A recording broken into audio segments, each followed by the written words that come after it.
காதலித்த பெண்ணை பிரித்து அமெரிக்காவுக்கு அனுப்பிய அவரது தந்தையை சுட்ட இளைஞரை தெலுங்கானா போலீசார் கைது செய்தனர். தெலுங்கானா மாநிலம் ரெங்காரெட்டி மாவட்டம் சரூர் நகர் வெங்கடேஸ்வரா காலனியில் உள்ள அடுக்குமாடி வீட்டில் வசிப்பவர் 57 வயது பெரிச்செட்டி ரேணுகா ஆனந்த். அவருக்கு 2 மகள்கள் உள்ளனர். மூத்த மகளுக்கு திருமணம் ஆன நிலையில் இளைய மகள் உன்னாதி கல்லூரியில் படித்து வந்தார். இந்நிலையில் பள்ளி படிப்பின் போது தனது வகுப்பு தோழரான கோகிக்கர் பல்வீருடன் இளைய மகள் உன்னாதிக்கு பழக்கம் ஏற்பட்டது. அன்று முதல் பல்வீர் உன்னாதியை காதலிப்பதாக கூறி வந்துள்ளார்.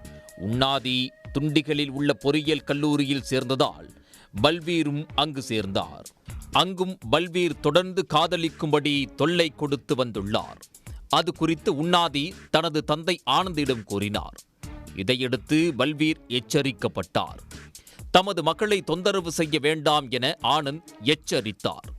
இதையடுத்து சில மாதம் அமைதியாக இருந்த பல்வீர் மீண்டும் ஆனந்த் வீட்டிற்கு சென்று உன்னாதியை திருமணம் செய்து வைக்கும்படி கேட்டுள்ளார்.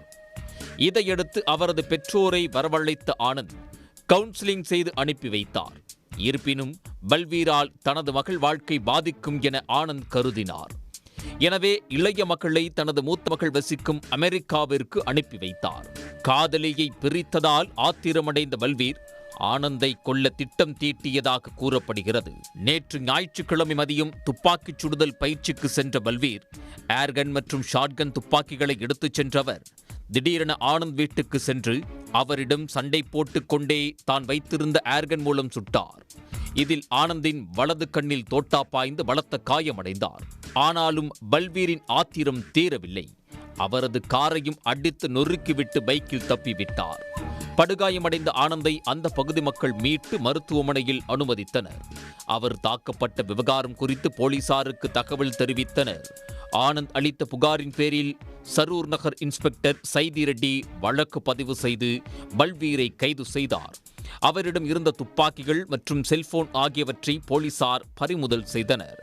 பல்வீர் மீது பிஎன்எஸ் பிரிவு 109 மற்றும் 324 உட்பிரிவு 4 மற்றும் ஆயுத சட்டம் 1959 பிரிவு 25(1) BA ஆகியவற்றின் கீழ் வழக்கு பதிவு செய்து நீதிமன்றத்தில் ஆஜர்படுத்தி சிறையில் அடைத்தனர். காதலித்த பெண்ணை பிரித்து அமெரிக்காவுக்கு அனுப்பிய தந்தையை துப்பாக்கியால் சுட்ட சம்பவத்துக்கு இளைஞரின் ஒருதலை காதல் விவகாரமே காரணம் என காவல்துறை தெரிவித்திருப்பது குறிப்பிடத்தக்கது. உடனுக்குடன் செய்திகளை தெரிந்து கொள்ள சன் நியூஸ் பெல் ஐகானை கிளிக் பண்ணுங்க.